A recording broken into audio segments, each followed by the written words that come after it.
ਸ਼ਲੋਕ ਮਹਲਾ ਪਹਿਲਾ।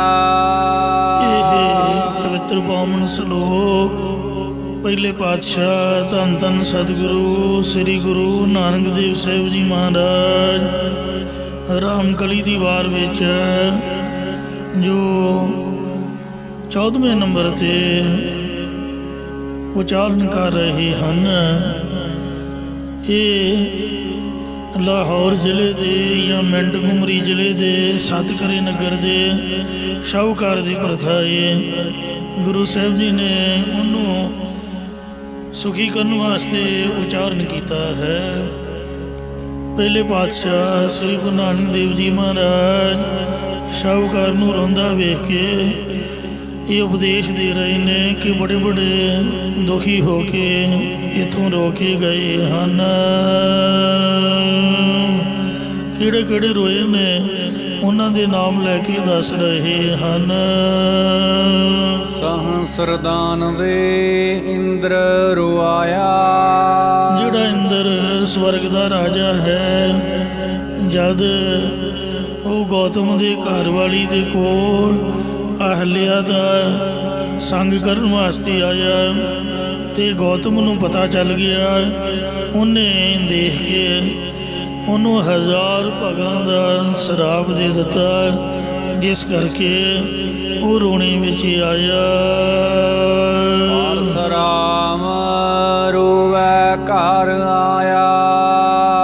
ਪਰਸਰਾਮ ਜਦ ਤਪ ਕਰਕੇ ਵਰ ਲੈ ਕੇ ਘਰ ਆਇਆ ਤੇ ਆਪਦੇ ਪਿਓ ਦੇ ਮਰਨ ਦੀ ਖਬਰ ਸੁਣ ਕੇ ਤੇ ਇਹ ਵੇਖ ਕੇ ਕਿ ਮੇਰੀ ਮਾਂ ਨੇ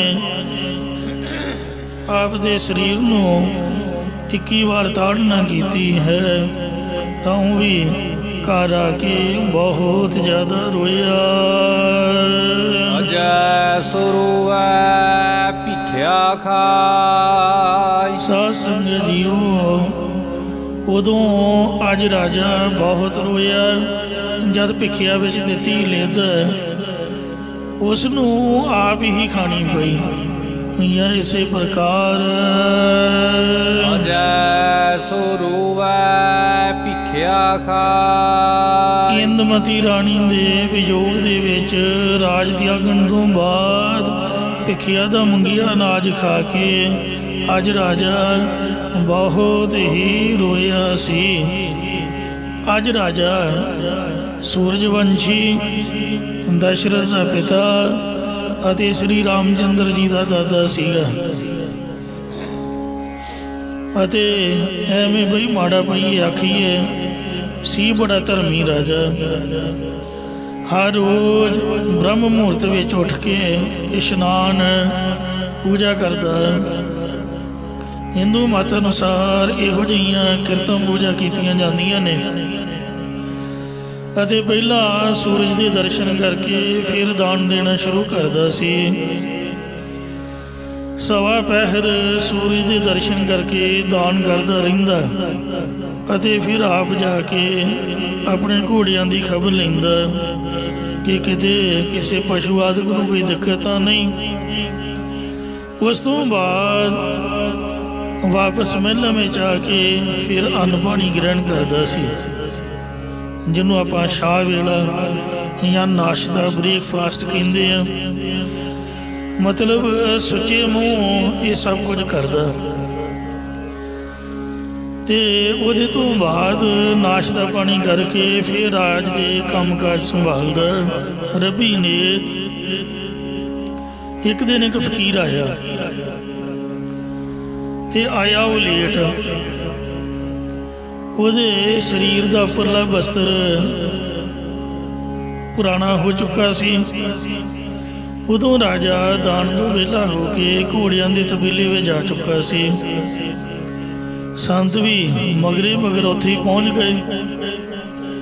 ਆ ਰਾਜੇ ਕੋਲੋਂ ਸਰੀਰ ਢੱਕਣ ਵਾਸਤੇ ਕੱਪੜੇ ਦੀ ਮੰਗ ਕੀਤੀ।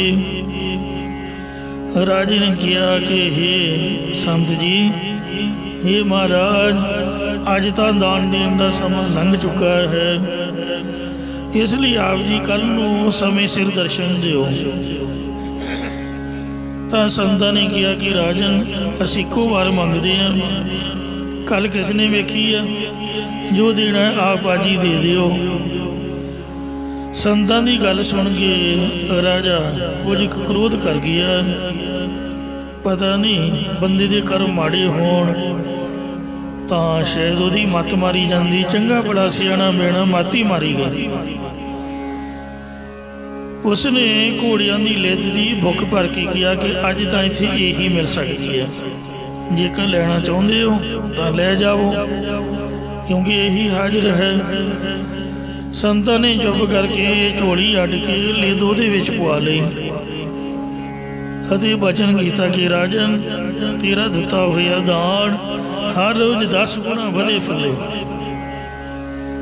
ते वापस अपनी कुटिया को आके वो लिद कुटिया के बाहरले पासे एक साइड के कंध के नाल उन्हें टिका दी।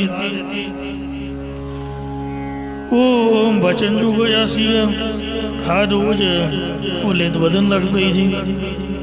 थोड़े समय विच ही लिद का बहुत बड़ा सारा ढेर लग गया। एक दिन राजा अजय शिकार खेडदा होया उस पासे वल आया तां रिखी दी कुटिया कोल लिद दे ढेर लगे वेख के पुछन लगा कि इन्नी ज्यादा लिद कित्थों आई है, कोई डंगर पशु घोड़ा घाड़ा तां दिखदा नहीं।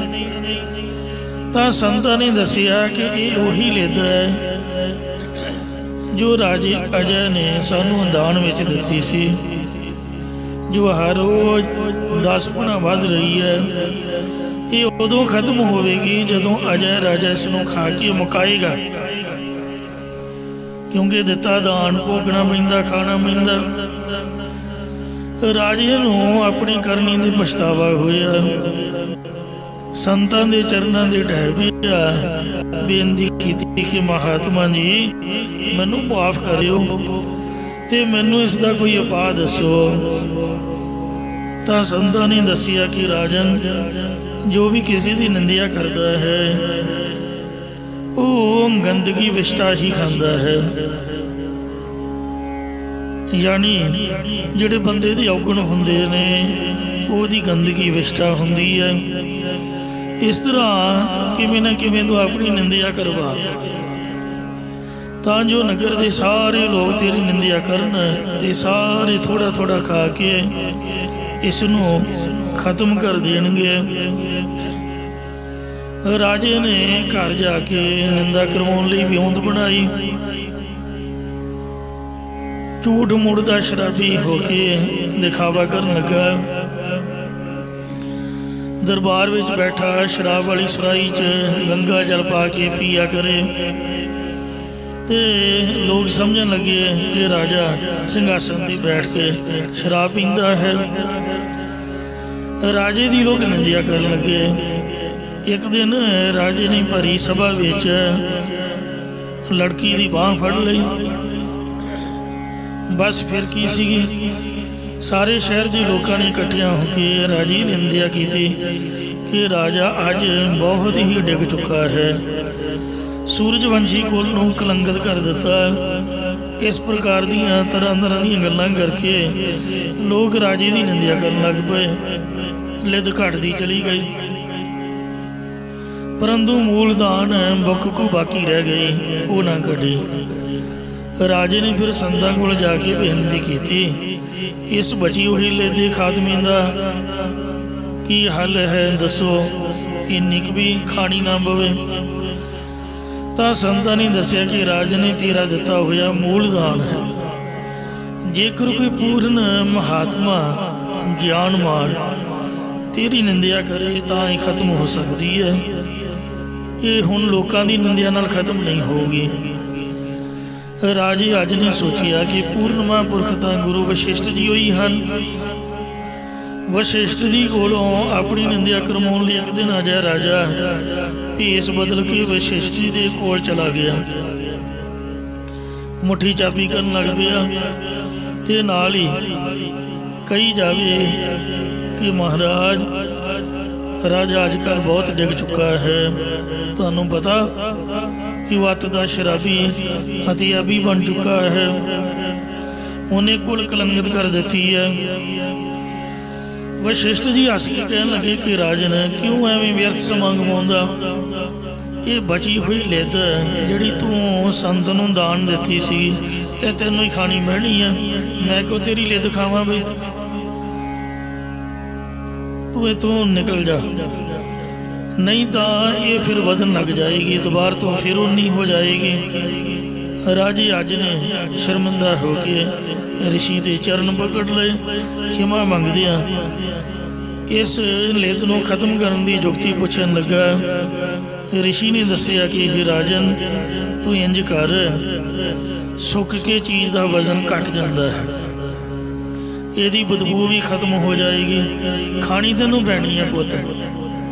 ਇਉਂ ਕਰ, ਇਹ ਲਿੱਦ ਨੂੰ ਧੁੱਪੇ ਸੁਕਾ ਕੇ ਤੇ ਚੰਗੀ ਤਰ੍ਹਾਂ ਕੁੱਟ ਕੇ ਪੀਸ ਕੇ ਕੱਪੜ ਛਾਣ ਕਰਕੇ ਡੱਬੇ 'ਚ ਪਾ ਕੇ ਰੱਖ ਲਵੀਂ ਤੇ ਥੋੜ੍ਹੀ ਥੋੜ੍ਹੀ ਕਰਕੇ ਇਹਨੂੰ ਖਾ ਲਵੀਂ, ਇਹੀ ਆਖਰੀ ਹੱਲ ਹੈ।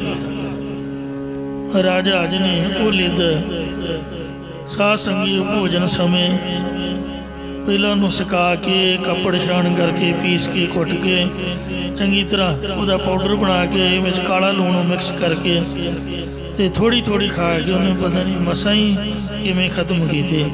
ਜਦੋਂ ਖਾਣ ਲੱਗਿਆ ਕਰੇ ਉਦੋਂ ਨਾਲ ਮੋਟੇ ਮੋਟੇ ਗਲੇਡੋ ਸੁੱਟੇ, ਰੋਇਆ ਕਰੇ ਕਿ ਵੇਖੋ ਕੁਦਰਤ ਭਗਵਾਨ ਦੀ, ਮੈਂ ਆਪ ਦੇ ਹੱਥੀਂ ਹੀ ਕੰਡੇ ਬੀਜੇ, ਫਿਰ ਕੰਡੇ ਹੀ ਵੱਜਣਗੇ। ਫਰੀਦਾ ਲੋੜ ਹੈ ਦਾਖ ਬਜੌਰੀਆਂ, ਜੇ ਕੋਈ ਚਾਹੇ ਕਿ ਮੈਨੂੰ ਬਜੌਰ ਦੇਸ਼ ਦੀਆਂ ਦਾਖਾਂ ਮਿਲ ਜਾਣ, ਪਰ ਕਿੱਕਰ ਬੀਜੇ ਜੱਟ, ਉਹ ਜੱਟ ਜ਼ਮੀਂਦਾਰ ਬੀਜੇ ਆਪ ਦੀ ਪੈਲੀ ਵਿੱਚ ਕਿੱਕਰਾਂ, ਤਾਂ ਦੱਸੋ ਕਿੱਕਰਾਂ ਨਾਲ ਕੰਡੇ ਵੱਜਣਗੇ, ਦਾਖਾਂ ਥੋੜ੍ਹੋ ਮਿਲਣਗੀਆਂ। ਖੰਡਾ ਉਹਨ ਕਤਾਈਂਦਾ ਪੈਦਾ ਲੋੜਾ ਪੱਟ, ਕਤਾਉਂਦਾ ਤਾਂ ਊਠਾਂ ਦੀ ਉੱਨ ਹੈ ਤੇ ਲੋੜਦਾ ਹੈ ਕਿ ਰੇਸ਼ਮੀ ਵਸਤਰ ਮਿਲ ਜਾਣ। ਇਸ ਤਰ੍ਹਾਂ ਦਾ ਨਹੀਂ ਹੋ ਸਕਦਾ। ਜੇ ਹਾ ਬੀਜੈ ਸੋ ਲੁਣੈ, ਕਰਮਾ ਸੰਦੜਾ ਖੇਤ, ਨਾਲੇ ਖਾਵੇ ਨਾਲੇ ਰੋਵੇ ਕਿ ਮੈਂ ਭਿੱਖਿਆ ਦਿੱਤੀ ਤੇ ਮੈਨੂੰ ਹੀ ਖਾਣੀ ਪਈ ਹੈ। ਇੰਝ ਸਤਿਗੁਰੂ ਨਾਨਕ ਦੇਵ ਸਾਹਿਬ ਜੀ ਮਹਾਰਾਜ ਫਰਮਾਨ ਕਰਦੇ ਹਨ। ਜੈ ਸੋ ਰੋਵੈ ਭਿਖਿਆ ਖਾ, ਗੁੱਸੇ ਵਿੱਚ ਦਿੱਤੀ ਹੋਈ ਲਿੱਦ ਦੀ ਭਿਖਿਆ ਖਾ ਕੇ ਅਜੈ ਰਾਜਾ ਬਹੁਤ ਜ਼ਿਆਦਾ ਰੋਇਆ। ਗੁਰ ਇਤਿਹਾਸ ਵਿੱਚ ਵੀ ਇੱਕ ਇਹ ਸਾਖੀ ਦਰਜ ਹੈ। ਸਾਧ ਸੰਗਤ ਜੀਓ, ਪਹਿਲੀ ਗੱਲ ਤਾਂ ਇਹ ਹੈ ਕਿ ਜੋ ਵੀ ਮੰਗਤਾ ਜਾਂ ਸਾਧੂ ਸੰਤ ਗ੍ਰਸਤੀ ਦਾ ਧਰਮ ਹੈ ਕਿ ਉਹਦੇ ਦਰਵਾਜ਼ੇ ਤੇ ਆਵੇ ਤੇ ਉਹਨੂੰ ਕੁਛ ਨਾ ਕੁਛ ਦਾਨ ਦੇਵੇ। ਤੇ ਦਾਨ ਦੇਣ ਦਾ ਇੱਕ ਮੁੱਖ ਨਿਯਮ ਸਮਝਣਾ ਚਾਹੀਦਾ ਹੈ। ਮੰਨ ਲਓ ਕੋਈ ਚੀਜ਼ ਮੈਂ ਲਾਈਕ ਨਹੀਂ ਕਰਦਾ, ਇਹ ਨਹੀਂ ਸੋਚਣਾ ਚਾਹੀਦਾ ਕਿ ਮੇਰੇ ਤਾਂ ਕੰਮ ਦੀ ਹੈ ਨਹੀਂ। ਬਹੁਤਾ ਦੂਰ ਨਹੀਂ ਜਾਂਦੇ, ਆਪਾਂ ਆਪਣੀ ਜੇਬ ਤੋਂ ਕੰਮ ਸ਼ੁਰੂ ਕਰਦੇ ਹਾਂ। ਸਾਡੇ ਬਟੂਏ ਦੇ ਵਿੱਚ ਇੱਕ ਫਟਿਆ ਪੁਰਾਣਾ ਨੋਟ ਹੈ ਜੋ ਕਿਸੇ ਨੇ ਸਾਨੂੰ ਭੁਲੇਖੇ ਨਾਲ ਦੇ ਦਿੱਤਾ। ਆਪਾਂ ਸੋਚਿਆ ਵੀ ਇਹ ਕਿਸੇ ਵੀ ਦੁਕਾਨਦਾਰ ਨੇ ਨਹੀਂ ਲੈਣਾ ਤੇ ਕਿਉਂ ਨਾ ਇਹਦਾ ਮੱਥਾ ਹੀ ਟੇਕ ਦਿਓ, ਯਾਨੀ ਸਾਡੇ ਤਾਂ ਕੰਮ ਦਾ ਹੈ ਨਹੀਂ, ਇਹਨੂੰ ਗੋਲਕ 'ਚ ਸੁੱਟ ਦਿਓ। ਮੱਥਾ ਤਾਂ ਟੇਕਣਾ ਹੀ ਹੁੰਦਾ, ਮਨ ਨੇ ਕਿਹੜਾ ਕਹਿਣਾ ਵੀ ਇਹ ਮੈਂ ਨਹੀਂ ਲੈਣਾ। ਵੈਸੇ ਮੇਰਾ ਸੁਭਾਅ ਇਹ ਹੈ ਵੀ ਆ ਪੈਟਰੋਲ ਪੰਪ 'ਤੇ ਜਿਸ ਤਰ੍ਹਾਂ ਦਾ ਮਰਜ਼ੀ ਨੋਟ ਹੋਏ ਉਹ ਤਾਂ ਡੀਕਦੇ ਹੁੰਦੇ ਨੇ, ਤੇ ਇਸ ਵਾਸਤੇ ਆਪਾਂ ਕਿਹੜਾ ਧੋਖਾ ਕਰਨਾ, ਉਹ ਪੈਟਰੋਲ ਪੰਪ ਵਾਲੇ ਲੈ ਲੈਂਦੇ ਨੇ, ਭਾਵੇਂ ਸਾਰੇ ਹੀ ਜਵਾਬ ਦੇ ਦੇਣ, ਨਾਲੇ ਆਪ ਦਾ ਤੇਲ ਭਰਾਓ। ਚੰਦੂਆ ਚਾਨਣੀ ਸਾਹਿਬ 1.25 ਲੱਖ ਰੁਪਈਏ ਦੀ ਬੜੀ ਸੋਹਣੀ ਉਹਦੀ ਦੀ ਕਢਾਈ, ਸੋਨੇ ਦੀ ਕਢਾਈ। ਤੇ ਜਿਸ ਵਕਤ ਸਰਦਾਰ ਸ਼ਾਮ ਸੋ ਅਟਾਰੀ ਦੀ ਬੇਟੀ ਨੂੰ ਵਿਆਹੁਣ ਵਾਸਤੇ ਆਏ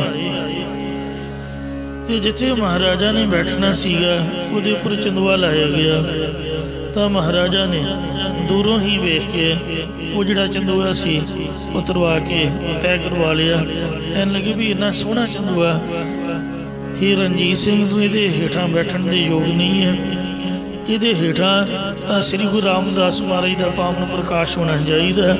ये धन गुरु रामदास जी के पावन स्थान सचखंड श्री हरमंदिर साहिब जी दे विच ये चाननी लगनी चाहिए है। इस वास्ते उन्हें जिस वक्त दर्शन करने वास्ते आया तो वो चाननी श्री गुरु रामदास महाराज के दरबार में भेटा की थी। साध संगत जी वो जिहड़ी चाननी सी,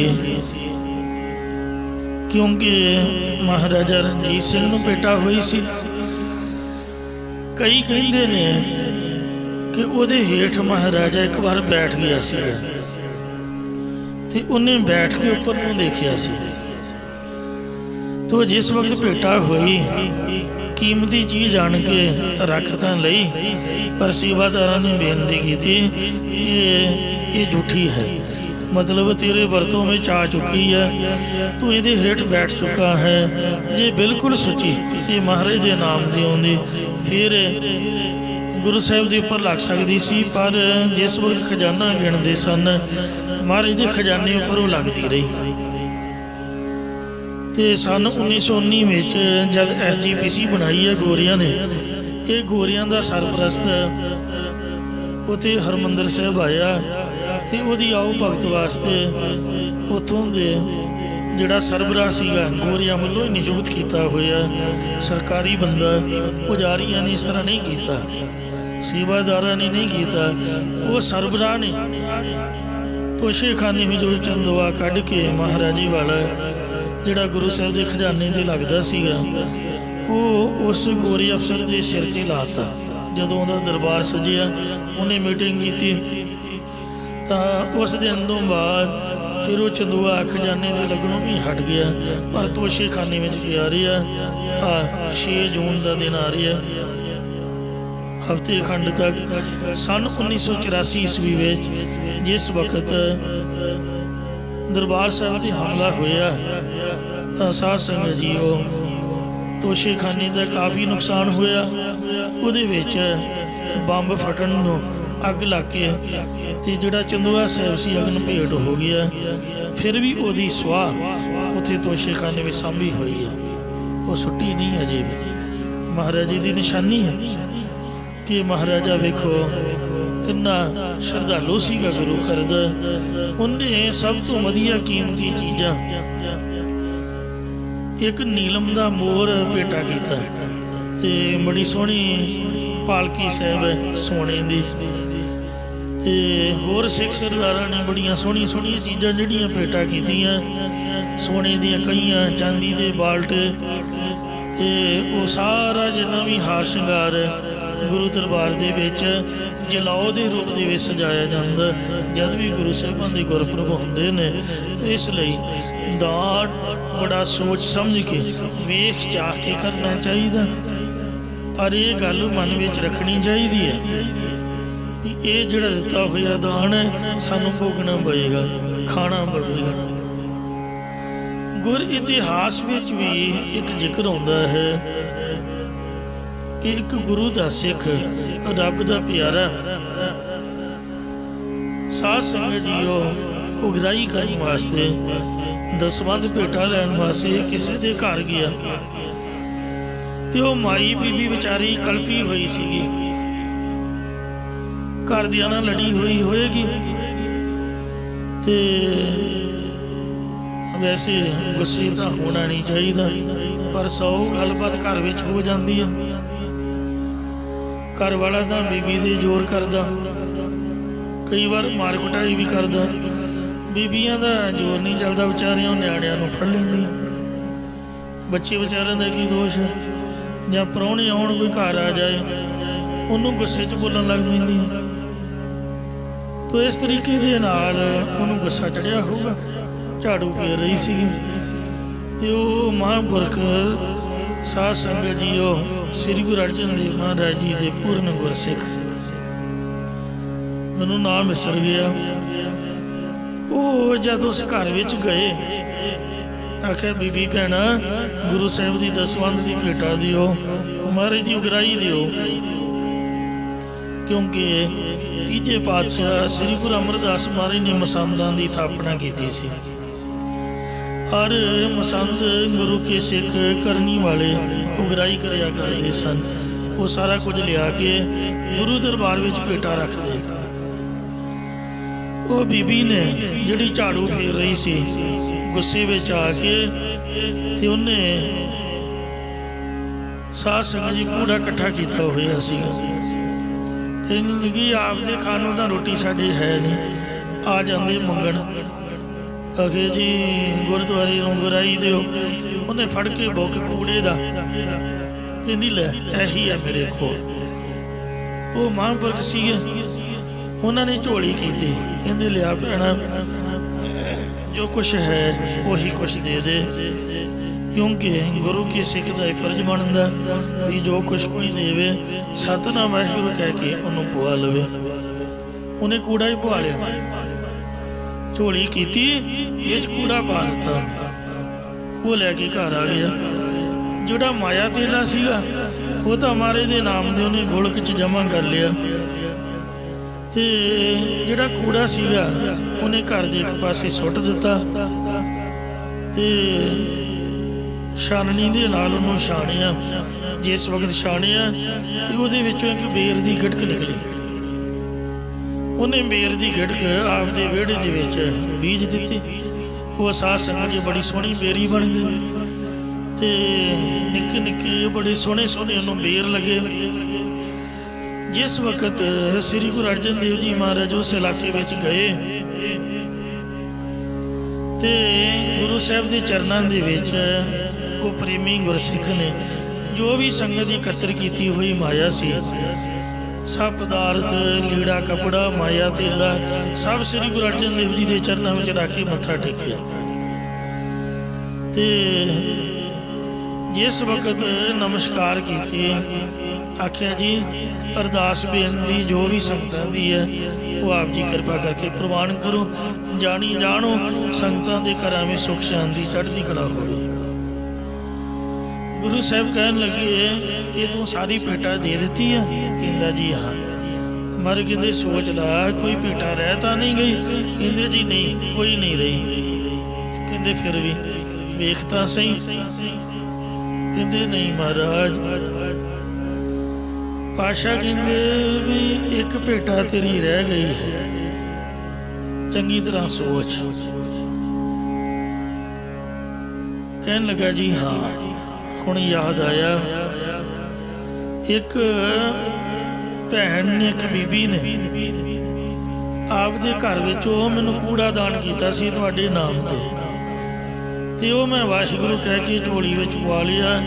उहदे विचों छाण के एक बेरी की गिटक निकली सी, ते वो गिटक महाराज मैं आपदे विहड़े विच बीज दिती। जिस हेठां आप बैठे हो ये बेरी उस बीबी दे नाम दी है, ते ਉਹਦੇ ਤੋਂ बेर तोड़ के साध संगत जी धो के सवार के उन्हें महाराज के चरणों में भेटा की भी ये ਉਹ बीबी जी बैठी है ਉਹਦੇ ਵੱਲੋਂ है।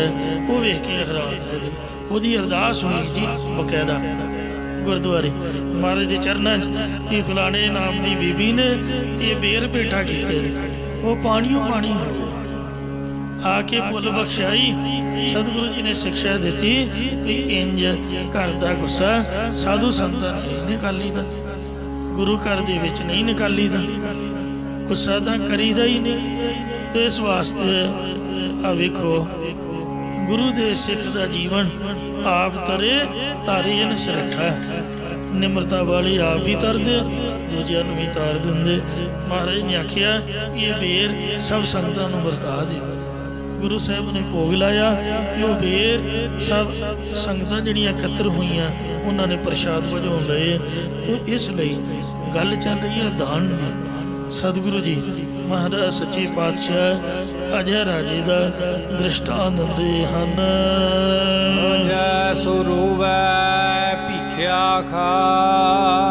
राजा अजय जिसने गुस्से में आके आपदे घोड़ियां दे तबेले विच खड़ के ਇੱਕ ਸਾਧੂ ਸੰਤ ਨੂੰ ਘੋੜਿਆਂ ਦੀ ਲਿੱਦ ਦਾਨ ਕੀਤੀ ਸੀਗੀ ਤੇ ਉਹ ਵਧੀ ਫੁੱਲੀ ਗਈ। ਜਿਸ ਵਕਤ ਪਤਾ ਲੱਗਾ ਕਿ ਮੇਰਾ ਹੀ ਦਿੱਤਾ ਦਾਨ ਵੱਧ ਰਿਹਾ ਤੇ ਮੈਨੂੰ ਖਾਣਾ ਪਏਗਾ, ਫਿਰ ਉਸ ਸਾਧੂ ਤੋਂ ਹੀ ਪ੍ਰਕਿਰਿਆ ਪੁੱਛੀ ਤੇ ਆਪ ਦੀ ਨਿੰਦਿਆ ਕਰਾਈ। ਪਰ ਵਸ਼ਿਸ਼ਟ ਜੀ ਨੇ ਨਿੰਦਿਆ ਨਹੀਂ ਕੀਤੀ। ਉਹ ਜਿੰਨੀ ਦਾਨ ਕੀਤੀ ਉਹਨਾਂ ਉਹ ਮੂਲ ਦਾਨ ਇੱਕ ਬੁੱਕ ਲਿੱਦ ਉੱਥੇ ਬਚ ਗਈ। ਤਾਂ ਫਿਰ ਉਹਨੂੰ ਸੁਕਾ ਕੇ ਪੀਸ ਕੇ ਤੇ ਕੱਪੜ ਛਾਣ ਕਰਕੇ ਵਿੱਚ ਲੂਣ ਪਾ ਕੇ ਰੋਟੀ ਦੇ ਨਾਲ ਜਾਂ ਰੋਟੀ ਦੇ ਮਗਰੋਂ ਨਾਲੇ ਤਾਂ ਖਾਈ ਤੇ ਨਾਲੇ ਬੱਬਾ ਮਾਰ ਕੇ ਰੋਏ। ਡੇਲੀ ਬੜੀ ਮੁਸ਼ਕਲ ਖਾਈ ਜਾਏ ਨਾਲੇ ਰੋਈ ਜਾਏ। ਇਸ ਵਾਸਤੇ ਸੋਚ ਸਮਝ ਕੇ ਦਾਨ ਦੇਣਾ ਚਾਹੀਦਾ ਹੈ। ਅਕਲੀ ਸਾਹਿਬ ਸੇਵੀ ਹੈ, ਅਕਲੀ ਪਾਈ ਹੈ ਮਾਨ। ਜਿਹੜਾ ਸਾਹਿਬ ਦਾ ਸੇਵਨ ਹੈ ਉਹ ਵੀ ਅਕਲ ਦੇ ਨਾਲ ਹੁੰਦਾ ਹੈ, ਔਰ ਜਿਹੜਾ ਮਾਨ ਸਤਿਕਾਰ ਹੈ ਉਹ ਵੀ ਅਕਲ ਦੇ ਨਾਲ ਪਾਈਦਾ। ਅਕਲੀ ਪੜ੍ਹ ਕੇ ਬੁੱਝੀ ਹੈ, ਪੜ੍ਹਾਈ ਕਰਕੇ ਸਮਝ ਵੀ ਅਕਲ ਵਾਲਿਆਂ ਨੂੰ ਆਉਂਦੀ ਹੈ। ਇੱਕ ਤਾਂ ਪੜ੍ਹਾਈ ਕਿਤਾਬਾਂ ਦੀ ਹੁੰਦੀ, ਇੱਕ ਜਿਹੜੀ ਸਾਡੇ ਬਜ਼ੁਰਗਾਂ ਨੇ ਪੜ੍ਹੀ ਹੈ ਕਿ ਕਿਸੇ ਨਾਲ ਬੋਲਣਾ ਕਿਵੇਂ, ਰਹਿਣਾ ਕਿਵੇਂ, ਵਿਚਰਨਾ ਕਿਵੇਂ। ਤੋ ਉਹ ਜਿਹੜੀ ਪੜ੍ਹਾਈ ਹੈ ਡਿਸਪਲਿਨ ਦੀ ਪੜ੍ਹਾਈ, ਅਨੁਸ਼ਾਸਨ ਦੀ ਪੜ੍ਹਾਈ, ਵਿਚਰਨ ਦੀ, ਵਰਤੋਂ ਵਿਵਹਾਰ ਦੀ ਪੜ੍ਹਾਈ, ਉਹ ਕਿਤਾਬਾਂ 'ਚ ਨਹੀਂ ਲਿਖੀ ਹੁੰਦੀ। ਮਤਲਬ ਬੰਦੇ ਨੂੰ ਜੀਵਨ ਦੀ ਜਾਂਚ ਵੀ ਹੋਣੀ ਚਾਹੀਦੀ ਹੈ। ਕਿਤਾਬੀ ਪੜ੍ਹਾਈ ਇੱਕ ਵੱਖਰਾ ਗਿਆਨ ਹੈ। ਤੇ ਇਸ ਲਈ ਪੜ੍ਹਾਈ ਦੇ ਨਾਲ ਵੀ ਸਮਝ ਤਾਂ ਆਉਂਦੀ ਹੈ ਜੇ ਬੰਦੇ ਨੂੰ ਅਕਲ ਸਿਖਾਈ ਹੋਵੇ ਉਹਦੇ ਬਜ਼ੁਰਗਾਂ ਨੇ।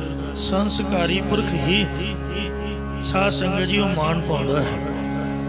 ਨਹੀਂ ਤੇ ਪੜ੍ਹੇ ਲਿਖੇ ਆਪ ਦੀ ਵੀ ਬਦਨਾਮੀ ਕਰਾਉਂਦੇ, ਬਜ਼ੁਰਗਾਂ ਦੀ ਵੀ ਕਰਾਉਂਦੇ। ਅਕਲੀ ਪੜ੍ਹ ਕੇ ਬੁੱਝੀ ਹੈ, ਅਕਲੀ ਕੀਚੈ ਦਾਨ। ਅਕਲ ਇਹ ਹੈ ਕਿ ਪ੍ਰਭੂ ਦੀ ਸਿਫਤ ਸਲਾਹ ਵਾਲੀ ਬਾਣੀ ਨੂੰ ਪੜ੍ਹੀਏ ਔਰ ਇਸ ਦੇ ਡੂੰਘੇ ਭੇਦ ਸਮਝੀਏ ਤੇ ਹੋਰਨਾਂ ਨੂੰ ਸਮਝਾਈਏ। ਤੇ ਜਿਹੜਾ ਦਾਨ ਹੈ ਉਹ ਵੀ ਅਕਲ ਦੇ ਨਾਲ ਕੀਤਾ ਜਾਣਾ ਚਾਹੀਦਾ। ਸਮਝ ਤੋਂ ਬਗੈਰ ਜਿਹੜਾ ਦਾਨ ਹੈ ਕਈ ਵਾਰ ਉਹ ਵੀ ਦੁੱਖ ਦਾ ਕਾਰਨ ਬਣ ਜਾਂਦਾ। ਨਾਨਕ ਆਖਿਆ ਰਾਹੋ ਇਹੋ ਹੋਰ ਗੱਲਾਂ ਸ਼ੈਤਾਨ। ਸਤਿਗੁਰੂ ਮਹਾਰਾਜ ਜੀ ਕਥਨ ਕਰਦੇ ਨੇ ਕਿ ਇਹੀ ਰਸਤਾ ਹੈ ਜਿਹੜਾ ਅੱਛਾ ਰਸਤਾ ਹੈ, ਜਿਹਦੇ ਤੇ ਚੱਲ ਕੇ ਅਸੀਂ ਸੁਖੀ ਹੋ ਸਕਦੇ ਹਾਂ। ਬਾਕੀ ਤਾਂ ਸਭ ਸ਼ੈਤਾਨੀ ਵਾਲੀਆਂ ਗੱਲਾਂ ਹਨ। ਤੇ ਇਸ ਲਈ ਗੁਰੂ ਸਾਹਿਬ ਜੀ ਫਰਮਾਉਂਦੇ ਹਨ, ਜੈ ਸੁਰੂਵੈ ਭਿਖਿਆ ਖਾ। ਜਦ ਅਜੈ ਰਾਜਾ ਦਿੱਤੀ ਭਿਖਿਆ ਨੂੰ ਖਾਂਦਾ ਤਾਂ ਉਹ ਬਹੁਤ ਜ਼ਿਆਦਾ ਰੋਂਦਾ ਸੀਗਾ। ਜਾਂ ਬੈਧਰਮ ਦੇਸ਼ ਦਾ ਇੱਕ ਸੂਰਵੀਰ ਸੁਬਾਹੂ ਨਾਮੀ ਰਾਜਾ ਸੀਗਾ, ਜਿਸ ਦੇ ਘਰ ਚੰਪਾਵਤੀ ਨਾਂ ਦੀ ਇਸਤਰੀ ਸੀ। ਉਹਨੇ ਇੱਕ ਅਪਾਰ ਰੂਪ ਵਾਲੀ ਕੰਨਿਆ ਨੂੰ ਜਨਮ ਦਿੱਤਾ, ਜਿਸ ਦਾ ਇੰਦਮਤੀ ਨਾਮ ਰੱਖਿਆ।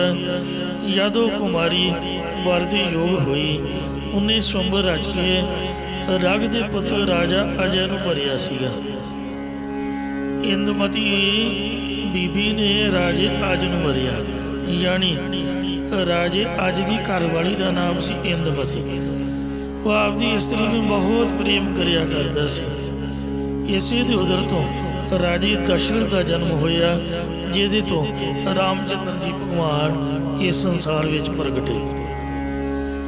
ਜਿਸ ਵੇਲੇ ਰਾਣੀ ਇੰਦਮਤੀ ਦੇ ਸ਼ਰਾਪ ਦਾ ਅੰਤ ਹੋ ਗਿਆ, ਕਿਉਂਕਿ ਕਿਸੇ ਗੱਲੋਂ ਇੰਦਮਤੀ ਦੀ ਗਲਤੀ ਤੋਂ ਸੁਰਸਤੀ ਨੇ ਨੂੰ ਸ਼ਰਾਪ ਦਿੱਤਾ ਸੀ ਕਿ ਤੂੰ ਜਾ ਮਾਤ ਲੋਕ ਵਿੱਚ ਜਾ ਕੇ ਜਨਮ ਧਾਰੇਂਗੀ। ਉਦੋਂ ਫਿਰ ਬੇਨਤੀ ਕਰਨ ਤੋਂ, ਸ਼ਰਨਾਗਤ ਹੋਣ ਤੋਂ ਸੁਰਸਤੀ ਨੇ ਕਹਿ ਦਿੱਤਾ ਸੀ ਕਿ ਤੂੰ ਸ਼ਰਾਪ ਪੂਰਾ ਹੋਣ ਤੋਂ ਮੁੜ ਸਵਰਗ ਵਿੱਚ ਆ ਜਾਵੇਂਗੇ। ਇਸ ਕਰਕੇ ਉਸ ਸਮੇਂ ਉਹ ਆਪਣੀ ਉਮਰ ਭੋਗ ਕੇ ਜਦ ਸਵਰਗਾਂ ਨੂੰ ਚੱਲਣ ਲੱਗੀ ਤਾਂ ਇਸ ਦੇ ਵਿਛੋੜੇ ਕਰਕੇ ਮੋਹ ਦੇ ਕਾਰਨ ਰਾਜਾ ਅੱਜ ਬਹੁਤ ਰੋਣ ਲੱਗ ਪਿਆ ਤੇ ਇਹਨੂੰ ਕਹਿਣ ਲੱਗਾ ਕਿ ਤੂੰ ਮੇਰੇ ਪਾਸ ਹੀ ਰਹਿ, ਮੈਂ ਤੇਰੇ ਤੋਂ ਬਗੈਰ ਕਿਵੇਂ ਜ਼ਿੰਦਗੀ ਜੀਵਾਂਗਾ। ਉਹਨੇ ਕਿਹਾ ਕਿ ਮੇਰਾ ਸ਼ਰਾਪ ਹੁਣ ਪੂਰਾ ਹੋ ਗਿਆ ਹੈ, ਕੋਈ ਕਿਸੇ ਦਾ ਸੰਬੰਧੀ ਨਹੀਂ, ਇਹ ਤਾਂ ਕਰਮਾਂ ਦੀ ਖੇਡ ਹੈ। ਇੱਕ ਦੂਜੇ ਨਾਲ ਸਾਡਾ ਤਾਂ ਸੰਬੰਧ ਹੈ ਕਿ ਆਪਾਂ ਕਰਮ ਭੋਗਣ ਲਈ ਆਏ ਹਾਂ, ਕਰਮ ਭੋਗੇ ਗਏ ਤੇ ਤੁਸੀਂ ਕੌਣ ਤੇ ਮੈਂ ਕੌਣ। ਇਸ ਲਈ ਹੁਣ ਮੈਂ ਇੱਥੇ ਮਾਤ ਲੋਕ ਵਿੱਚ ਨਹੀਂ ਠਹਿਰ ਸਕਦੀ। ਇਹ ਕਹਿ ਕੇ ਉਹ ਇਉਂ ਸਵਰਗਾਂ ਨੂੰ ਚਲੀ ਗਈ ਸੀ। ਔਰ ਇਸ ਦੇ ਵਿਛੋੜੇ ਕਰਕੇ ਅੱਜ ਰਾਜੇ ਨੇ ਆਪਣੇ ਪੁੱਤਰ ਦਸ਼ਰਥ ਨੂੰ ਰਾਜ ਭਾਗ ਦੇ ਦਿੱਤਾ ਅਤੇ ਆਪ ਜੋਗੀ ਬਣ ਕੇ ਜੰਗਲਾਂ ਦੇ ਵਿੱਚ ਇੰਦਮਤੀ ਦੇ ਨਾਮ ਦਾ ਜਾਪ ਕਰਦਾ, ਭਿਖਿਆ ਮੰਗਦਾ ਫਿਰਦਾ ਸੀਗਾ ਤੇ ਨਾਲੇ ਇੰਦਮਤੀ ਨੂੰ ਯਾਦ ਕਰ ਕਰਕੇ ਰੋਂਦਾ ਰਹਿੰਦਾ ਸੀਗਾ ਕਿ ਵੇਖੋ ਕਿੰਨਾ ਸੁੱਖ ਸੀਗਾ ਤੇ ਹੁਣ ਵੇਖੋ ਮੈਂ ਭਿਖਿਆ ਮੰਗ ਕੇ ਖਾਂਦਾ। ਇਉਂ ਅੱਜ ਰਾਜਾ 2 ਵਾਰੀ ਰੋਇਆ ਸੀਗਾ। ਇੱਕ ਵਾਰੀ ਕਿਸੇ ਪੂਰਨ ਸਾਧੂ ਨੂੰ ਘੋੜਿਆਂ ਦੇ ਤਬੇਲੇ ਵਿੱਚੋਂ ਬੁੱਕ ਲਿੱਦ ਦਾਨ ਕਰਨ ਕਰਕੇ ਫਿਰ ਖਾਣ ਵਕਤ, ਤੇ ਦੂਸਰਾ ਇੰਦਮਤੀ ਦੇ ਵਿਜੋਗ ਦੇ ਵਿੱਚ ਪਾਤਸ਼ਾਹ ਜੀ ਕਥਨ ਕਰਦੇ ਨੇ, ਜੈ ਸੁਰੂਵੈ ਭਿਖਿਆ ਖਾ। ਰਾਜਾ ਅਜੈ ਭਿਖਿਆ ਖਾਂਦਾ ਹੋਇਆ ਬਹੁਤ ਜ਼ਿਆਦਾ ਰੋਇਆ। ਸੋ ਇੰਦਮਤੀ ਦੇ ਵਿਛੋੜੇ ਵਿੱਚ ਤੇ ਦਿੱਤੀ ਦਾਨ ਦੀ ਲਿੱਦ ਨੂੰ ਖਾਂਦਿਆਂ ਹੋਇਆ। ਐਸੀ ਦਰਗਾਹ ਮਿਲੈ ਸਜਾ। ਇਸ ਲਈ ਗੁਰੂ ਪਿਆਰੀ ਸਾਧ ਸੰਗਤ ਜੀਓ, ਤੁਸੀਂ ਇਹ ਨਾ ਸਮਝਿਓ ਕਿ ਆਪਾਂ ਕਿਸੇ ਦੀ ਨਿੰਦਿਆ ਕਰ ਰਹੇ ਹਾਂ ਜਾਂ ਕਿਸੇ ਦੀ ਔਗਣ ਉਛਾਲ ਰਹੇ ਹਾਂ। ਸਾਡੇ ਕਹਿਣ ਦਾ ਮਤਲਬ ਇਹ ਹੈ ਕਿ ਸਾਨੂੰ ਸੋਚ ਸਮਝ ਕੇ ਕਦਮ ਪੁੱਟਣਾ ਚਾਹੀਦਾ ਹੈ। ਆਪਦੀ ਜ਼ਿੰਦਗੀ ਨੂੰ ਸਮਝ ਕੇ ਜਿਉਣਾ ਚਾਹੀਦਾ। ਕੀਤੇ ਕਰਮਾਂ ਦੇ ਅਨੁਸਾਰ ਬੰਦਾ ਗੁੱਸੇ ਵਿੱਚ, ਕ੍ਰੋਧ ਵਿੱਚ ਕੋਈ ਕੰਮ ਕਰ ਬੈਠਦਾ ਪਰ ਉਹਦਾ ਫਲ ਬਹੁਤ ਬੁਰਾ ਭੁਗਤਣਾ ਪੈਂਦਾ। ਇਹੋ ਜਿਹੀ ਪਰਮੇਸ਼ਰ ਦੀ ਦਰਗਾਹ ਨਿਆਂਈ ਸਭਾ ਹੈ ਜਿਹਦੇ ਵਿੱਚ ਇੰਨੀ ਵੱਡੀ ਸਜ਼ਾ ਮਿਲਦੀ ਹੈ। ਨਿੱਕੀ ਜਿਹੀ ਗਲਤੀ ਤੋਂ ਇੰਨੀ ਵੱਡੀ ਸਜ਼ਾ ਭੁਗਤਣੀ ਪੈਂਦੀ ਹੈ, ਜਿਸ ਕਰਕੇ ਜੀਵ ਨੂੰ ਰੋਣਾ ਪੈਣਾ ਹੈ। ਰਾਮ ਨਿਕਾਲਾ ਭਇਆ। ਰੋਣਾ ਪੈਂਦਾ ਹੈ। ਫਿਰ ਰਾਮ ਜੀ ਨੂੰ ਜਦ ਅਯੁੱਧਿਆਪੁਰੀ ਤੋਂ ਬਨਵਾਸ ਨੂੰ ਨਿਕਲਣਾ ਪਿਆ, ਅਯੁੱਧਿਆਪੁਰੀ ਦਾ ਤਿਆਗ ਹੋਇਆ, ਤਦ ਸ੍ਰੀ ਰਾਮ ਚੰਦਰ ਜੀ ਨੇ ਵੀ ਰੋਣਾ ਕੀਤਾ ਸੀਗਾ ਕਿ ਵੇਖੋ ਕੁਦਰਤ ਭਗਵਾਨ ਦੇ ਚੰਗੇ ਭਲੇ ਰਾਜੇ ਦੇ ਪੁੱਤਰ ਤੇ ਹੁਣ ਰਾਜਗੱਦੀ ਦੇ ਵਾਰਸ ਬਣ ਲੱਗੇ ਤੇ ਹੁਣ ਬਨਵਾਸ ਭੋਗਣਾ ਪੈਣਾ 14 ਸਾਲ ਦਾ। ਕਿਉਂਕਿ ਜਿਸ ਵੇਲੇ ਅਯੁੱਧਿਆਪੁਰੀ ਤੋਂ ਜੇ ਬਾਹਰ ਹੀ ਨਿਕਲੇ ਸਨ ਤਾਂ ਸੀਤਾ ਜੀ ਕਹਿਣ ਲੱਗੇ ਕਿ ਸਵਾਮੀ ਜੀ, ਜਿਸ ਪੱਤਰਾਂ ਦੀ ਕੁਟੀਆ ਵਿੱਚ ਆਪ ਨੇ ਜਾ ਕੇ ਰਹਿਣਾ, ਉਹ ਪੱਤਰਾਂ ਦੀ ਕੁਟੀਆ ਕਿੱਥੇ ਹੈ? ਇੰਨੀ ਗੱਲ ਸੁਣ ਕੇ ਸ੍ਰੀ ਰਾਮ ਚੰਦਰ ਜੀ ਰੋਣ ਹੀ ਲੱਗ ਪਏ ਤੇ ਕਹਿਣ ਲੱਗੇ ਵੀ ਅਜੇ ਤਾਂ ਅਯੁੱਧਿਆਪੁਰੀ ਦੀ ਹੱਦ ਤੋਂ ਵੀ ਬਾਹਰ ਨਹੀਂ ਨਿਕਲੇ ਤੇ ਤੂੰ ਹੁਣੇ ਪੁੱਛਣ ਲੱਗ ਪਈ ਹੈ ਕਿ ਪੱਤਰਾਂ ਦੀ ਕੁਟੀਆ ਕਿੱਥੇ ਹੈ।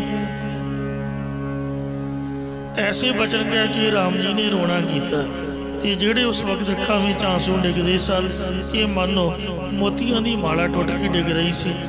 ਹਨੂਮਾਨ ਨਾਟਕ ਦੇ ਵਿੱਚ ਦੂਜੀ ਅੰਕ ਦੇ ਵਿੱਚ ਲਿਖਿਆ ਹੋਇਆ, ਇਹ ਬਨਵਾਸ ਚੱਲੇ ਦੋ ਸੁੰਦਰ, ਕੌਤਕ ਕੋਸੀਏ ਸੰਗ ਜੁਟੀ ਹੈ, ਪਾਏ ਨ ਪਾਏ ਨਾ ਕੋਸ ਚਲੀ, ਅਜ ਹੋ ਨਹਿ गाँव की सीव छुट्टी है, हाथ तेरे कट बूझत राम है, नाथ कहो कह कुंज कुटी है, रोवत राघव जोवत सिया, मुख मानो मोतन माल टूटी है।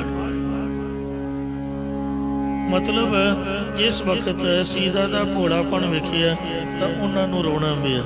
या याद अयोध्या तो राम जी नूं देश निकाला होया, तद राम जी अगस्त ऋषि दे कोल गए ते अगस्त ऋषि जी कहन लगे, हे पुत्र ये लिबास तू क्यों धारण किया है? तेरे पिता जी तो जीवित ने, क्योंकि चिट्टे कपड़े तो मरिया तो बाद पाई दे ने, मरिया की निशानी प्यो तो तेरा जिउंदा कि परलोक अमन कर गया। दस तू इस तरह का क्यों बनया होया? उस वेले श्री रामचंद्र जी ने सारी गल समझा दी ते जद अगस्त मुनि जी ने कहा कि तुसी फिर इत्थे ही निवास करो।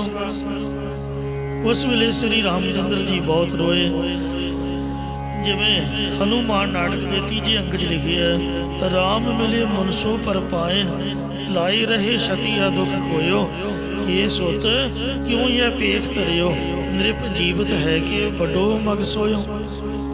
बात कही समझाए सब, रघुबीर मनो तन तीर गडोयो, कूद रहु ए ठौर सब मिल, श्वास परे मन ते अति होयो। ਤੋ ਇਸ ਤਰ੍ਹਾਂ ਸਤਿਗੁਰੂ ਜੀ ਮਹਾਰਾਜ ਕਥਨ ਕਰਦੇ ਹਨ। ਸੀਤਾ ਲਖ ਰੂਵੈ ਰਾਮ ਨੇ ਕਾਲਾ ਭਇਆ। ਜਦ ਰਾਮ ਜੀ ਨੂੰ 14 ਸਾਲ ਦਾ ਬਨਵਾਸ ਹੋਣ ਕਰਕੇ ਅਯੁੱਧਿਆ ਤੋਂ ਦੇਸ਼ ਨਿਕਾਲਾ ਹੋਇਆ ਤਾਂ ਤੁਰਨ ਲੱਗੇ ਬਹੁਤ ਜ਼ਿਆਦਾ ਰੋਏ। ਸੀਤਾ ਲਖਮਣ ਵਿਛੜ ਗਿਆ। ਫਿਰ ਜਦ ਸੀਤਾ ਤੇ ਲక్ష్మణ ਦਾ ਵਿਛੋੜਾ ਹੋ ਗਿਆ ਸੀ ਉਦੋਂ ਵੀ ਸ੍ਰੀ ਰਾਮਚੰਦਰ ਜੀ ਬੜੇ ਰੋਏ ਸਨ। ਮਤਲਬ ਜਦ ਸੀਤਾ ਨੂੰ ਰਾਵਣ ਚੁੱਕ ਕੇ ਲੈ ਗਿਆ ਤੇ ਉਹ ਰੋਂਦੇ ਫਿਰਦੇ, ਕਦੀ ਕਿਸੇ ਨੂੰ ਪੁੱਛਦੇ ਕਦੀ ਕਿਸੇ ਨੂੰ। ਬੰਦਾ ਤਾਂ ਕੋਈ ਮਿਲਿਆ ਨਹੀਂ, ਜੰਗਲ 'ਚ ਕਿੰਨੇ ਹੋਣਾ ਸੀਗਾ, ਦਰਖਤਾਂ ਨੂੰ ਪੁੱਛਦੇ ਤੇ ਇੱਧਰ ਉੱਧਰ ਪੰਛੀਆਂ ਨੂੰ ਪੁੱਛਦੇ। ਫਿਰ ਕੁਦਰਤੀ ਜਟਾਊ ਪੰਛੀ ਫੱਟੜ ਹੋਇਆ ਰਾਮ ਜੀ ਨੂੰ ਮਿਲਿਆ ਸੀਗਾ ਤੇ ਉਹਨੇ ਦੱਸਿਆ, ਕਹਿਣ ਲੱਗੇ ਮਹਾਰਾਜ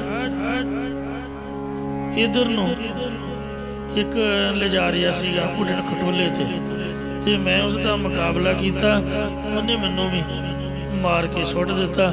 ਵੇਖੋ ਮੈਂ ਜ਼ਖਮੀ ਹੋਇਆ ਪਿਆ। ਇਉਂ ਸਾਧ ਸੰਗਤ ਜੀਓ ਸੀਤਾ ਦੇ ਵਿਛੜਨ ਤੋਂ ਵੀ ਰੋਏ ਤੇ ਫਿਰ ਜਿਹੜਾ ਲక్ష్మణ ਸੀਗਾ ਜਦ ਯੁੱਧ ਦੇ ਵਿੱਚ ਮੂਰਛਿਤ ਹੋ ਗਿਆ ਤੇ ਉਸ ਵਕਤ ਹਨੂਮਾਨ ਨੇ ਸੰਜੀਵਨੀ ਬੂਟੀ ਲਿਆ ਕੇ ਉਹਨੂੰ ਜੀਵਤ ਕੀਤਾ। ਜਿਸ ਵਕਤ ਆਪਣਾ ਲਵ ਤੇ ਕੁਸ਼ ਨਾਲ ਯੁੱਧ ਹੋਇਆ ਸੀਗਾ, ਉਹਨਾਂ ਨੇ ਯੁੱਧ ਦੇ ਵਿੱਚ ਲక్ష్మణ ਨੂੰ ਮੂਰਛਿਤ ਕਰ ਦਿੱਤਾ ਸੀਗਾ ਤੇ ਕਰਤਾ ਰਾਮ ਨੂੰ ਵੀ ਦਿੱਤਾ ਸੀਗਾ।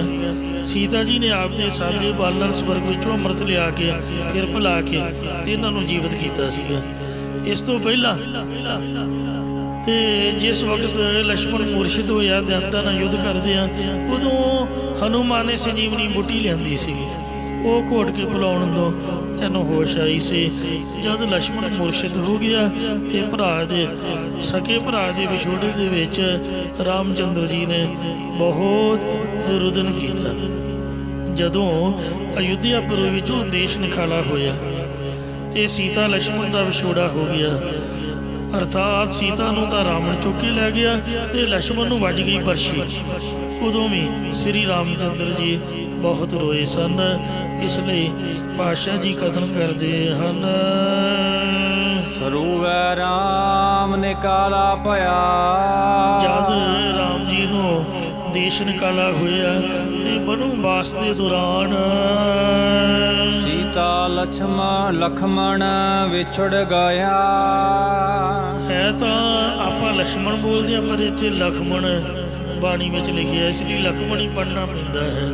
ਸੀਤਾ ਅਤੇ ਲక్ష్మణ ਦਾ ਵਿਛੋੜਾ ਹੋਣ ਤੋਂ ਸਾਧ ਸੰਗਤ ਜੀ ਉਹ ਰਾਮ ਜੀ ਰੋਏ ਸਨ। ਇਹਨਾਂ ਨੂੰ ਵੀ ਸ਼ਰਾਪ ਹੋਇਆ ਸੀਗਾ। ਇੱਕ ਵਾਰ ਜੋ ਨਾਰਦ ਮੁਨੀ ਸਨ, ਇਹਨਾਂ ਦੀ ਪਰਖ ਕਰਨ ਵਾਸਤੇ ਤੇ ਜਦ ਇਹਨਾਂ ਨੇ ਆਖਿਆ ਕਿ ਮੈਨੂੰ ਮਾਇਆ ਮੋਹਿਤ ਨਹੀਂ ਕਰ ਸਕਦੀ ਤੇ ਚਾਰ ਚੁਫੇਰੇ ਕਹਿੰਦੇ ਗਏ। ਬ੍ਰਹਮਾ ਕਹਿਣ ਲੱਗਾ, ਪੁੱਤ ਇੰਜ ਨਹੀਂ ਕਹੀਦਾ, ਹੰਕਾਰ ਨਹੀਂ ਕਰੀਦਾ ਤੇ ਇਹ ਰੱਬ ਦੀ ਮਾਇਆ ਹੈ, ਕਿਸੇ ਵੇਲੇ ਵੀ ਬੰਦਾ ਵਿਗੜ ਸਕਦਾ ਹੈ। ਆਪਦੀ ਭਗਤੀ ਕਰੀ ਜਾ, ਠੀਕ ਹੈ, ਪਰ ਬੋਲ ਕੇ ਨਹੀਂ ਕਹਿਣਾ ਚਾਹੀਦਾ। ਤੂੰ ਮੈਨੂੰ ਕਹਿ ਦਿੱਤਾ, ਹੋਰ ਨਾ ਰੌਲਾ ਪਾਈ। शिव जी कोल जाके ते नीक मारी, कहन लगा महाराज मैनू माया नहीं मौत कर सकती। कहन लगे ये गुरमुखा ठीक है तू भगती करदा पर रब की माया बड़ी प्रबली हो। तेरे प्यो नू भी नहीं छड्डिया, सरस्ती ते भी लुभाईमन हो गया ते मोहनी अवतार वेले मेरी भी बुरी हालत हुई। मैनू तू दस दिता अगे ना किसी को रौला पाई, इस तरह बोली दा नहीं हुंदा। विष्णु भगवान को जाके कहन लगा, कहंदा जी मैं माया नू जित लिया। कहन लगे ये बहुत प्रबल है, नाले मुस्कुरा पे। कहंदे जी नहीं, कहंदे चंगा मैं तेरी परख करूँगा ते तगड़ा नहीं पुत, किसी मौके मैं तेनों ये नतारा दिखाऊंगा।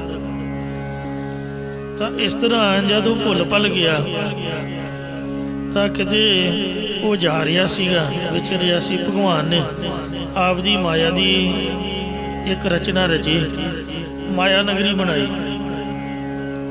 ਬੜੀ ਸੁੰਦਰ ਨਗਰੀ।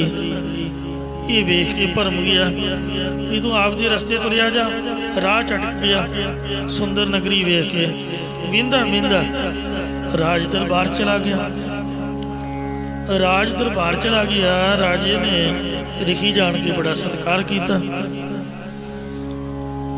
ਉਹਦੀ ਨੌਜਵਾਨ ਲੜਕੀ ਸੀਗੀ, ਸੁੰਦਰ ਸਰੂਪ ਵਾਲੀ।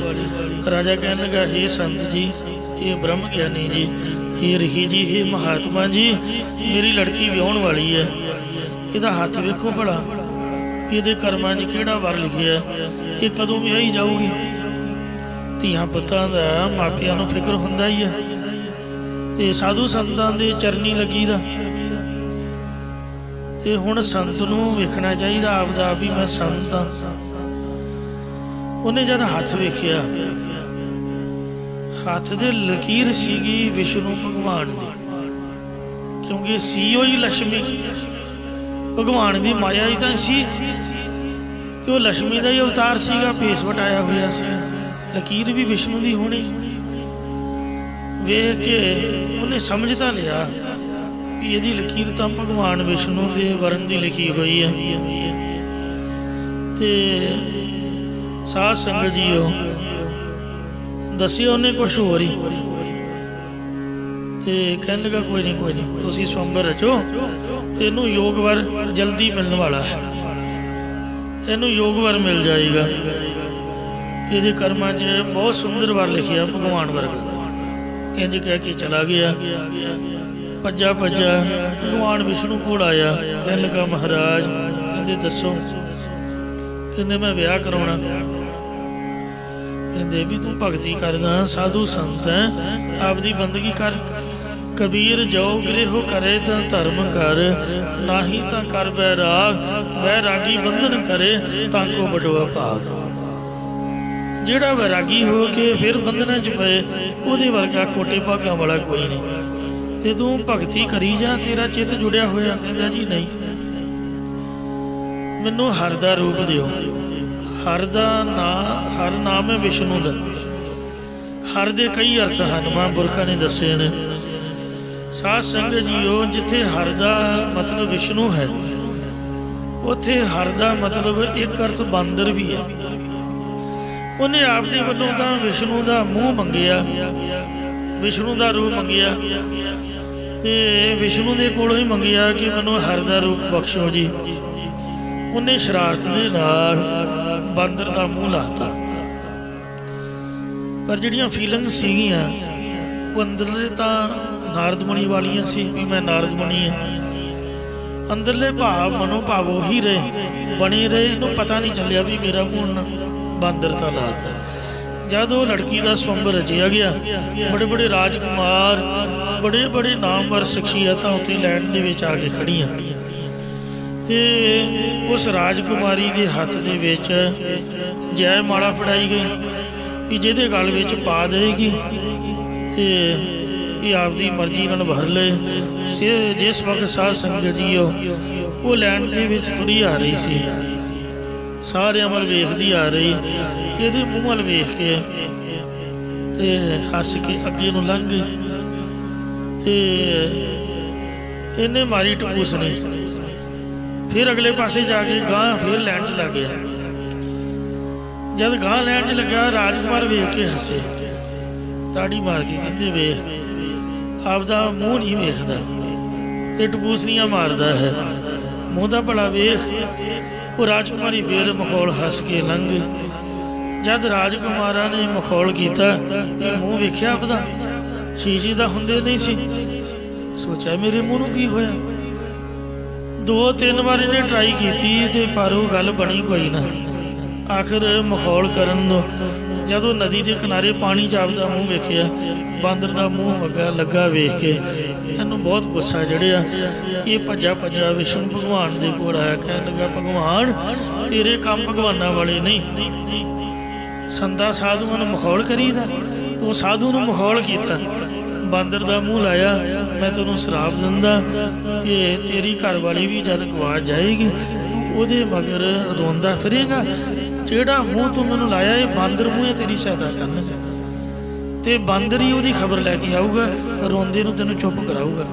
ਤੋ ਹਨੂਮਾਨ ਰਾਵਣ ਦੇ ਅਸ਼ੋਕ ਬਾਗ ਵਿੱਚੋਂ ਸੀਤਾ ਜੀ ਦੀ ਜਦ ਖਬਰ ਲੈ ਕੇ ਆਇਆ ਤਾਂ ਰਾਮ ਜੀ ਨੂੰ ਹੌਸਲਾ ਹੋਇਆ। ਤਾਂ ਜਿੰਨੇ ਵੀ ਸੁਗਰੀਵ ਬਾਲੀ ਇਹ ਸਭ ਬਾਂਦਰ ਸੀਗੇ, ਸਭ ਬਾਂਦਰਾਂ ਨੇ ਹੀ ਰਾਮ ਜੀ ਦੀ ਫੌਜ ਦੇ ਵਿੱਚ ਰਾਮ ਨਾਲ ਯੁੱਧ ਲੜਿਆ ਔਰ ਜੋ ਸਮੁੰਦਰ ਦੇ ਉੱਪਰ ਪੁਲ ਬਣਾ ਕੇ ਗਏ। ਸੋ ਇੰਜ ਗੁਰੂ ਸਾਹਿਬਾਂ ਨੇ ਵਾਰਾਂ ਦੀ ਵਧੀਕ ਵਿੱਚ ਵੀ ਲਿਖਿਆ ਹੋਇਆ, ਮਨ ਮਹਿ ਚੂਰੈ ਰਾਮ ਚੰਦ ਸੀਤਾ ਲక్ష్మణ ਜੋਗ ਹਨੂਮੰਤ ਆਰਾਧਿਆ ਆਇਆ ਕਰ ਸੰਜੋਗ। ਵੇਖੋ ਸ੍ਰੀ ਰਾਮ ਚੰਦਰ ਆਪਣੇ ਮਨ ਵਿੱਚ ਸੀਤਾ ਜੀ ਦੀ ਖਾਤਰ ਦੁਖੀ ਹੋਇਆ। ਜਦ ਸੀਤਾ ਜੀ ਨੂੰ ਰਾਵਣ ਚੁਰਾ ਕੇ ਲੈ ਗਿਆ ਫਿਰ ਦੁਖੀ ਹੋਇਆ। ਲక్ష్మణ ਦੀ ਖਾਤਰ ਜਦ ਰਣ ਭੂਮੀ 'ਚ ਲక్ష్మణ ਬਰਸ਼ੀ ਨਾਲ ਮੁਰਸ਼ਿਦ ਹੋਇਆ ਉਦੋਂ ਬੜਾ ਅਫਸੋਸ ਕਰਨ ਲੱਗ ਪਿਆ, ਦੁਖੀ ਹੋਇਆ, ਰੋਇਆ। ਹਨੂਮੰਤਰ ਆਰਾਧਿਆ, ਤਦੋਂ ਸ੍ਰੀ ਰਾਮ ਚੰਦਰ ਜੀ ਨੇ ਹਨੂਮਾਨ ਨੂੰ ਯਾਦ ਕੀਤਾ ਨਾਰਦ ਦੇ ਸ਼ਰਾਪ ਕਰਕੇ ਵੀ ਬਾਂਦਰ ਮੂੰਹੇ ਤੇਰੀ ਮਦਦ ਕਰਨਗੇ। ਤੋ ਹਨੂਮਾਨ ਨੂੰ ਯਾਦ ਕੀਤਾ ਜੋ ਪਰਮਾਤਮਾ ਵੱਲੋਂ ਬਣੇ ਸੰਜੋਗ ਦੇ ਕਾਰਨ ਸ੍ਰੀ ਰਾਮ ਚੰਦਰ ਜੀ ਦੀ ਆਇਆ ਕਰ ਸੰਜੋਗ ਸ਼ਰਨ ਵਿੱਚ ਆਇਆ ਸੀਗਾ, ਉਹਨੇ ਹੀ ਸਾਰੀ ਖਬਰਸਾਰ ਲਈ। ਇੰਜ ਸੋ ਗੁਰੂ ਸਾਹਿਬ ਜੀ ਫਰਮਾਨ ਕਰਦੇ ਹਨ,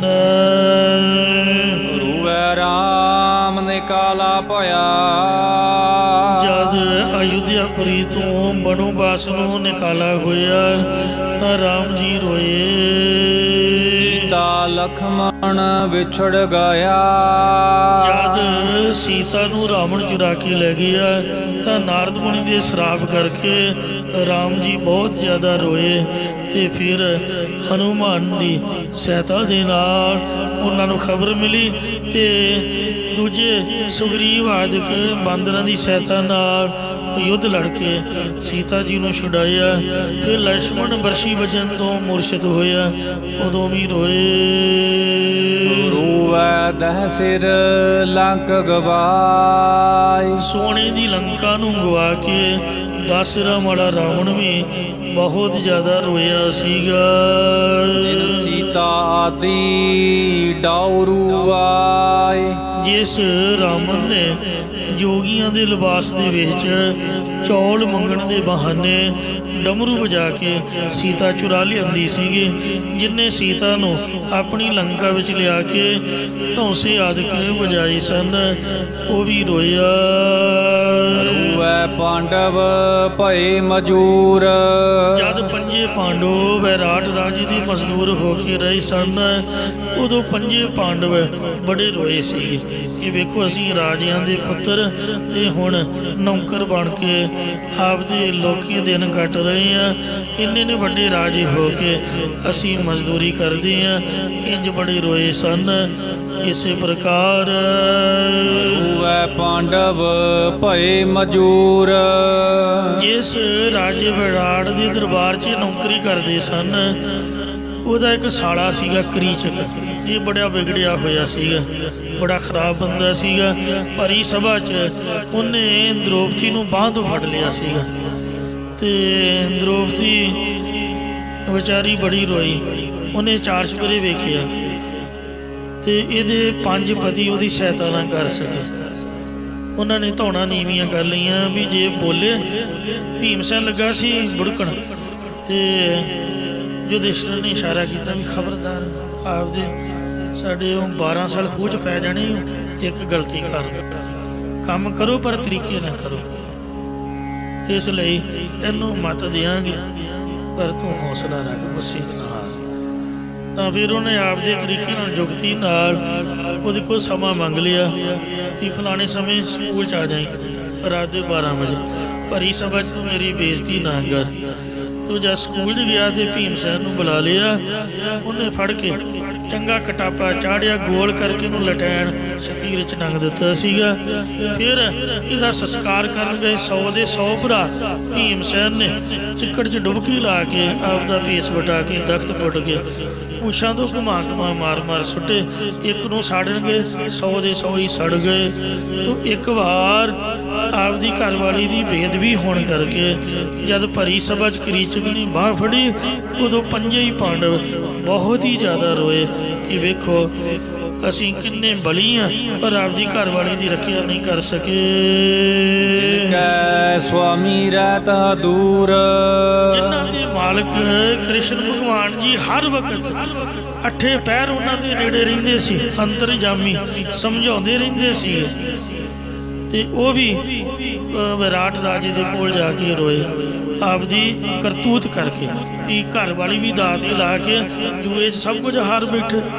ਰਾਜਾ ਯੁਧਿਸ਼ਟਰ ਵਿਰਾਟ ਰਾਜੇ ਦੇ ਕੋਲ ਕੰਕ ਨਾ ਰਖਾ ਕੇ ਚੌਪੜ ਖਿਡਾਉਣ ਦਾ ਕੰਮ ਕਰਦਾ ਰਿਹਾ। ਭੀਮਸੈਨ ਬੱਲਬ ਨਾ ਰਖਾ ਕੇ ਰਸੋਈਏ ਦਾ ਕੰਮ ਕਰਦਾ ਰਿਹਾ। ਅਰਜਨ ਬੇਹੰਡੜਾ ਨਾਮ ਰਖਾ ਕੇ ਰਾਜਪੁੱਤਰੀ ਨੂੰ ਨਾਚ ਸਿਖਾਉਣ ਦਾ ਕੰਮ ਕਰਦਾ ਰਿਹਾ। ਨਕੁਲ ਗ੍ਰੰਥੀਪਾਲ ਨਾਮ ਰਖਾ ਕੇ ਘੋੜਿਆਂ ਦੀ ਸੇਵਾ ਕਰਦਾ ਰਿਹਾ। ਸਹਿਦੇਵ ਤੰਦੀਪਾਲ ਨਾਮ ਰਖਾ ਕੇ ਗਊਆਂ ਦੀ ਸੇਵਾ ਕਰਦਾ ਰਿਹਾ। द्रौपदी सियंदरी नाम रखा के रानी की दासी बन गए, उसकी सेवा करती रही। इंज वेखो बड़े बड़े रो के गए ने, अस तां भला किहड़ी गिनती विच कि जिहड़ा रोना ना पए। पर गुरु महाराज ने सानू बाणी दे लड़ लाया।